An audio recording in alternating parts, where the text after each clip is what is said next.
Let's Mike News at 5। Bharat में petrol, diesel और CNG की कीमतों में लगातार बढ़ोतरी हो रही है। शनिवार को पेट्रोल की कीमत में 87 पैसे प्रति लीटर और डीजल की कीमत में 91 पैसे प्रति लीटर की बढ़ोतरी हुई है। ये पिछले 10 दिन में तीसरी बार है जब ईंधन की कीमतें बढ़ाई गई हैं। सीएनजी भी आज ₹1 महंगी हो गई। पेट्रोल और डीजल की बढ़ती कीमतों को लेकर राजनीतिक बयानबाजी भी तेज हो गई है।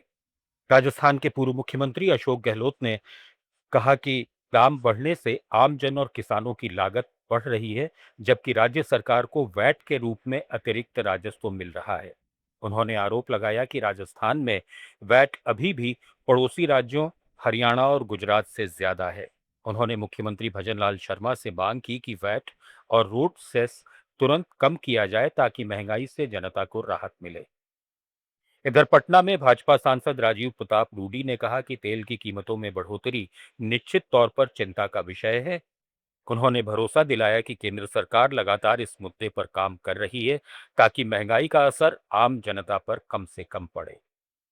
सर, सम्राट चौधरी जी ने तेल की वृद्धि की गई है, बहाली हर साल होगी। देखिए, तेल के वृद्धि के बारे में स्वाभाविक है, चिंता का विषय है और 125 करोड़ के देश में तेल का उपयोग और खपत भी बहुत ज्यादा है। लेकिन एक बात सबको याद रखना होगा कि जो परिस्थिति तेल के सप्लाई का है या आपूर्ति का है, ये कोई भारत ने नहीं थोपा है और ये स्थिति भारत के कारण नहीं है और ये स्थिति भारत में कोई ऐसा कदम उठाया गया है उसके कारण नहीं है। ये वैश्विक स्थिति जो उत्पन्न हुआ है, जिससे पूरा भारत और दुनिया प्रभावित है, उसका ही प्रकोप भारत पर भी है, क्योंकि हमारे यहाँ जनसंख्या ज्यादा है, खपत ज्यादा है, प्रभाव ज्यादा है। देश की सरकार, प्रधानमंत्री जी इस पर कार्रवाई कर रहे हैं और कम से कम बोझ जनता पर पड़े, इसका भी प्रयास है। लेकिन एक बात फिर से मैं दोहराना चाहूंगा, खाड़ी देश में जो युद्ध हो रहा है, इसमें भारत की कोई भूमिका नहीं है, भारत उसके लिए कोई जिम्मेवारी नहीं लेता है और ना ही किसी ने भारत की तरफ से उस युद्ध को थोपा है।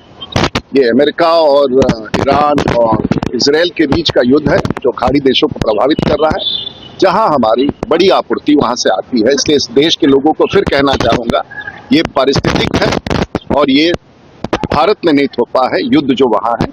देश भर में नीट परीक्षा में कथित पेपर लीक और धांधली के बीच एक और छात्र ने राजस्थान के सीकर में खुदकुशी कर ली। एनएसयूआई के राष्ट्रीय अध्यक्ष विनोद जाखड़ ने मृतक नीट अभ्यर्थी प्रदीप नेगवाल के घर पहुंचकर परिवार से मुलाकात की।